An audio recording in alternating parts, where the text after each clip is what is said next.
조갑제 TV 시청자 여러분 안녕하십니까? 2024년 1월 2일입니다. 벌써. 저는 지금 벨기에 브뤼셀에서 방송을 하고 있는데 브뤼셀에서 남쪽으로 약 차로 30분 달리면은 워틀루가 있습니다.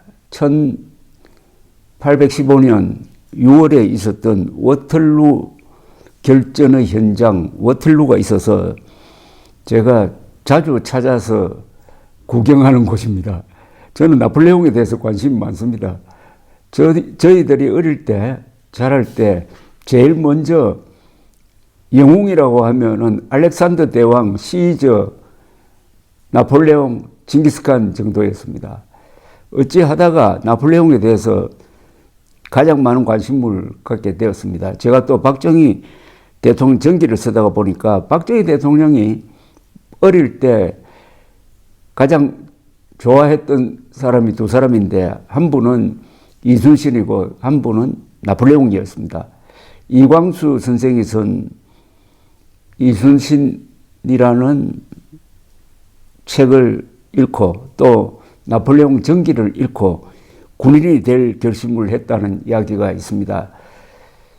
어릴 때 읽은 전기가 그 생애를 좌우하는 경우가 있다면은 바로 박정희 대통령의 경우입니다. 박정희, 나폴레옹 이렇게 비교하면은 또 유사한 점도 많습니다. 키도 비슷했습니다.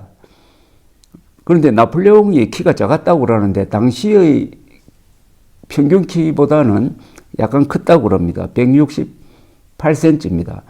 그런데 나폴레옹의 조카, 나폴레옹 3세가 키가 작았다고 그래요. 그래서 두 사람을 혼동했다는 설도 있는데 절대로 작은 키는 아니었습니다. 그런데 요사이 나폴레옹을 소재로 한 영화가 또 나왔습니다. 나폴레옹을 소재로 한 영화가 여러 편 나왔습니다. 워틀루라는 영화도 있고 최근에 나온 이 영화는 감독이 유명한 사람입니다. 글래디에이터 등을 감독한 리들리 스콧, 이 사람도 영국 사람입니다. 이분이 만든 나폴레옹이 지금 흥행에 성공하고 있습니다. 제작비가 약 2억 달러나 들었는데 현재까지 약 2억 달러의 수입을 올렸다고 합니다. 그런데 이 영화가 프랑스, 영국 이런 데서는 지금 말썽이 많아요. 말썽이 많다는 것은 영화 흥행에는 상당히 도움을 되겠죠. 주로 나폴레옹이라는 영화가 명백한 사실을 왜곡했다고 해가지고 프랑스 사람들이 지금 흥분하고 있습니다. 예컨대 이집트를 원정한 나폴레옹 군이, 프랑스 군이죠. 프랑스 군이 피라미드를 향해서 대포를 쏘았다든지 하는 것은 완전히 거짓말입니다. 그리고 스핑크스의 코를 부러뜨렸다든지 하는 것은 다 거짓말입니다. 그것은 그 훨씬 전에 있었던 일입니다. 나폴레옹이 피라미드를 향해서 대포를 쏠 정도로 무지막지한 사람이 아니죠. 그때 나폴레옹은 학자들을 데리고 갔습니다. 그래서 본격적으로 이집트에 대한 연구가 그때부터 시작되었습니다. 나폴레옹을 이렇게 무지막지한 사람으로 그렸다든지 또는 워털루 전쟁 이런데 나폴레옹이 직접 말을 타고 기병 돌격을 지휘하는 걸로 나오는데 이거는 전쟁에 대한 초보적 지식만 가지고 있어도 말도 안 되죠. 사단장이 M1 소총 들고 전선에서 싸우는 것하고 마찬가지고 우리 명량이라는 영화를 보면은 이순신이 직접 칼싸움을 하는데 그건 다 엉터리죠. 지휘관이 그렇게 하면 어떻게 되겠습니까? 그런 장면도 나오고 조세핀과의 연애를 너무 심각하게 다뤄가지고 엘바섬에서 탈출한 것도 조세핀이 지금 몸이 아파서 위도 가니까 만나고 싶어서 탈출했다고 이렇게 조작을 했는데 조세핀은 1814년에 나폴레옹이 엘바섬으로 귀양 가기 전에 죽었습니다. 그러니까 이 사실관계가 안 맞습니다. 그리고 루이 16세의 부인 마리 앙투아네트를 단두대로 처형할 때 그걸 구경하고 있었던 사람이 나폴레옹 장교라고 했는데 그때 나폴레옹은 다른 데서 근무를 하고 있었습니다. 이처럼 좀 악의적으로 조작을 했다. 이렇게 프랑스 사람들이 섭섭하게 생각을 하고 있고, 그러나 리들리 스콧이라는 사람은 영화는 영화로 봐야지 그런 거 조금 극적으로 좀 손질하면 어떻겠느냐 뭐 이런 식으로 대답을 하고 있는데, 사실은 제가 보면은 리들리 스콧의 말이 이게 맞지 않습니다. 굳이 그렇게 조작을 안 해도 얼마든지 나폴레옹을 사실에 맞춰서 정확하게 그려도 감동적인 영화를 만들 수 있는데, 왜 이렇게 명백한 사실관계를 조작을 했는지 하는 생각이 듭니다. 다만 영국의 주간지 이코노미스트가 이 영화평을 했는데 혹평을 했습니다. 나폴레옹을 장군으로만 묘사했다. 그런데 나폴레옹의 진정한 위대성은 어디에 있느냐? 바로 나폴레옹이 주도해서 만든 민법전이다. 민법. 나폴레옹 법전이라고 하기도 하고 시빌 코드라고 하는데 민법전이다. 민법전. 그때 프랑스에서 여기저기서 각자 쓰고 있던 법을 하나로 통합을 했다는 겁니다. 민법전으로 통합을 한 것. 이게 나폴레옹의 원정을 따라서 유럽 여러 나라에 퍼져가서 지금도 나폴레옹 민법전이 유럽의 중심적인 법이 되고 있고, 이게 저기 남미에도 넘어가고, 또 이게 일부분은 일본을 통해서 한국에도 영향을 끼친 법전입니다. 이 민법전을 만든 나폴레옹이 진짜 위대한 사람이다라고 이코노미스트가 썼는데, 제가 그걸 읽어보니까 역시 이코노미스트의 안목, 교양 있는 잡지를 만든 사람의 안목이 참 좋다는 생각을 했습니다. 나폴레옹 또한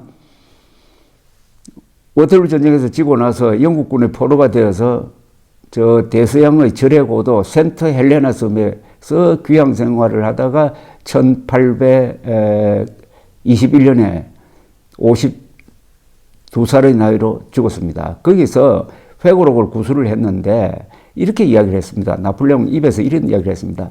나는 워털루에서 졌기 때문에 그 앞에 내가 40번 너희 전투에서 이긴 게 다 무효가 되어버렸다. 그러나 진짜 내 유산으로 남을 것은 민법전이다. 내가 주도해서 만든 민법전이다. 라고 이야기를 했습니다. 그런데 그것은 영화에는 재미가 없는 내용이니까 전혀 반영이 안 됐다 이겁니다. 그런데 리들리 스콧이 만든 영화는 특히 전투 장면이 기가 막힙니다. 글래디에이터를 보신 분은 글래디에이터 전반부에 그 게르만족과 로마 군대가 싸우는 전투 장면을 기억하실 겁니다. 그거 한 10분쯤 되는데 굉장한 리얼리티가 있죠. 이번 이 나폴레옹도 워털루 전쟁이라든지 아우스텔리츠 전투라든지 여기서의 전투 장면은 아주 굉장하다고 그럽니다. 저는 아직 보지 못했는데 본 사람들의 영화평에 의하면 굉장하다고 그럽니다. 리들리 스콧의 장점이 바로 그겁니다. 그래서 지금 2억 달러 투자해가지고 현재 한 매출액을 2억 달러 올렸는데 제대로 손익분기점이 가려면 그거보다 더 많이 벌어야 된다고 합니다. 다만 이 영화의 디테일이라든지 고정 이런 데 문제가 있으니까 상 받을 영화는 아니라는 생각이 듭니다. 그런데 이 나폴레옹 법전에 관해서 제가 검색을 해보니까 정말 잘 쓴 글 하나를 제가 찾았습니다. 이걸 여러분들에게 소개를 해드리면서 역사 공부도 하고 한번 해보면 어떻겠냐 하는 생각이 듭니다. 이 유명한 변호사시죠. 양삼성 변호사께서 법률신문에 기고한 글입니다. 나폴레옹 법전에 대한 해설입니다. 제가 이걸 좀 읽어드리겠습니다. 양삼성 변호사입니다. 양삼성 변호사의 법률신문에 기고한 나폴레옹 법전. 프랑스 파리는 도시의 모양이 중앙의 개선문을 중심으로 모든 큰 도로가 방사형으로 뻗어 있다. 반대로 보면 모든 길이 개선문으로 향해 있다. 이는 모든 권력이 하나의 정점으로 모이는 중앙집권적 권력 형태와도 같다. 중앙집권식으로 통치하기 위해서는 국가 전체에 적용되는 통일된 법률, 특히 민법전이 필요하다. 그리하여 1789년의 프랑스 혁명 직후 권력을 잡은 나폴레옹은 그 통치 수단으로 세계에서 처음으로 통일된 민법전을 제정하여 1804년에 공포하였다. 흥미있는 것은 법률가가 아니라 군인이었던 그가 민법전의 제정에 깊숙이 관여하여 그 내용에 있어서까지 커다란 영향을 미쳤다는 점이다. 편찬위원회에서 마련된 초안은 국무원에서 총 102회기에 걸쳐서 심의가 되었는데 그중 57회의 회기에 그가 직접 의장으로서 심의에 참여해서 논의를 유발하고 활기차게 하는데 결정적 역할을 했다. 이건 완전히 민법전은 나폴레옹 개인의 작품이라고 해도 된다는 겁니다. 그 전쟁하는 와중에 그렇게 바쁜 나폴레옹이 57번이나 그 법안 심의회의에 참여했다는 겁니다. 그의 핵심을 파악하는 능력, 착상의 탁월함, 표현의 독창성, 추리력, 그리고 훌륭한 말솜씨는 다른 어느 위원에게도 뒤지지 않았다. 특히 법률적으로 어렵게 표현된 문장들을 보면 단순 명료한 질문으로 그 취지를 묻고 더욱 명쾌하고 알기 쉬운 용어로 같은 의미를 표현할 수 있는 대안을 제시했다. 프랑스어를 이해하는 사람들은 민법전의 도처에서 이러한 표현들을 발견하고 감탄을 금치 못한다. 적과 흑의 저자 스탕달은 문장 연습을 위해 소설을 쓰기 전 매일 민법전을 읽었다고 할 정도였다. 이 수많은 명언을 남긴 나폴레옹의 이 의휘력을 지금 이야기하고 있는 겁니다. 특별히 기억해야 할 일은 그가 당시 34살의 청년이었으며 한창 영국과의 전쟁을 수행 중이었다는 점이다. 그의 민법전에 대한 애착과 자부심은 센트 헬레나의 유배지에서 그의 신복이었던 몬토론에게 한 말에서 잘 드러나 있다. 나의 진정한 영광은 40회의 전투에서 승리한 것이 아니다. 워털로 전투는 많은 승리의 기억을 말살할 것이다. 아무도 말살할 수 없는 것, 영원히 살아있는 것은 나의 민법전이다. 낡은 관습이나 군주적 온정주의가 아닌 이성의 명령에 터잡은 세계 최초의 민법전인 나폴레옹 법전은 함무라비 법전 및 유스티니아누스 법전과 더불어 세계 3대 법전의 하나로 꼽히게 되었다.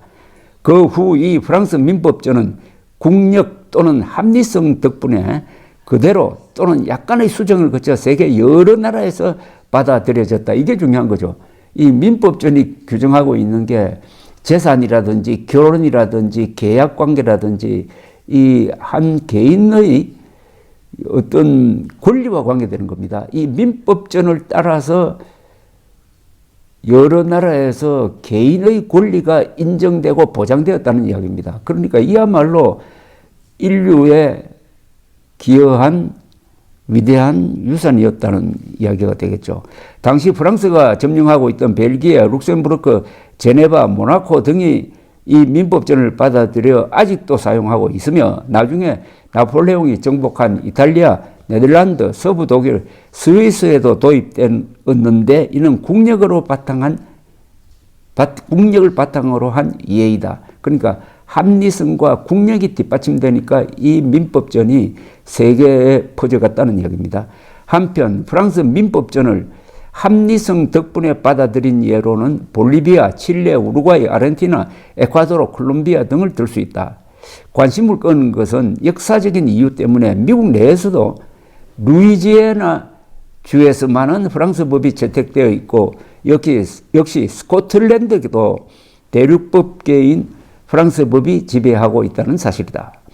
1868년에 메이지 유신을 거친 일본도 역시 민법전을 준비하고 있었는데 나중에는 프랑스로부터 자문관을 초청하여 프랑스 민법을 본받은 민법안을 준비하여 거의 완성 단계까지 이르렀었다. 즉 서구에서 법 제도를 도입하는 데에는 판례법 국가인 영국보다는 성문법 국가인 대륙법계 국가로부터의 전수가 훨씬 용이하였고 나아가 당시 유럽 대륙의 최강자로서 중앙 집권 국가인 프랑스를 그 모델로 삼은 것이었다. 그러나 역사의 수레바퀴는 그 이후 이상한 방향으로 흘러갔다. 즉 비스마르크가 이끄는 프러시아가 프랑스와 보불 전쟁에서 승리하고 1874년부터 독자적인 독일 민법 초안을 준비 중에 있었는데 이 시점에서 일본은 방향을 바꾸어 유럽의 새로운 강자인 독일의 민법안을 따르기로 결정한 것이다.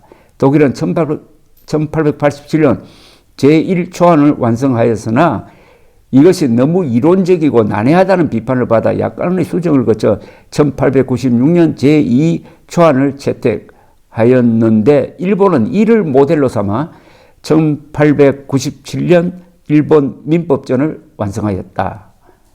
다만 일본 민법전은 손해배상의 범위 등 세 가지 중요한 부분에서는 프랑스 민법을 따른 것으로 판단되고 있다. 프랑스 민법이라는 것은 나폴레옹 민법이라는 뜻입니다.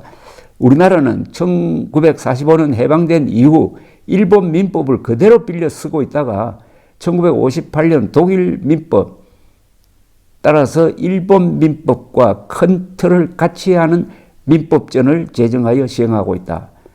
즉 일본의 민법전에 프랑스 나폴레옹의 민법전의 영향이 들어갔고 그게 다시 일본을 통해서 한국으로 들어왔다는 겁니다. 나폴레옹의 그림자가 우리의 삶에 드리워져 있다는 겁니다. 이와 같은 과정을 보면서 두 가지를 느낀다. 하나는 법률은 억지로 만드는 것이 아니라 시대적 산물이고 다른 하나는 국력은 법력이라는 엄연한 현실이라는 것이다. 자, 나폴레옹 영화를 보실 분들은 이것도 참고를 해서 한번 보시는데 이 영화에는 이런 진짜 나폴레옹의 위대한 업적은 나와 있지 않답니다. 어떤 인물을 평가할 때, 어떤 영웅을 평가할 때 가장 수준이 높은, 가장 고수준의 평가는 영어로 말하면 lawgiver란 말입니다. 법을 주는 사람.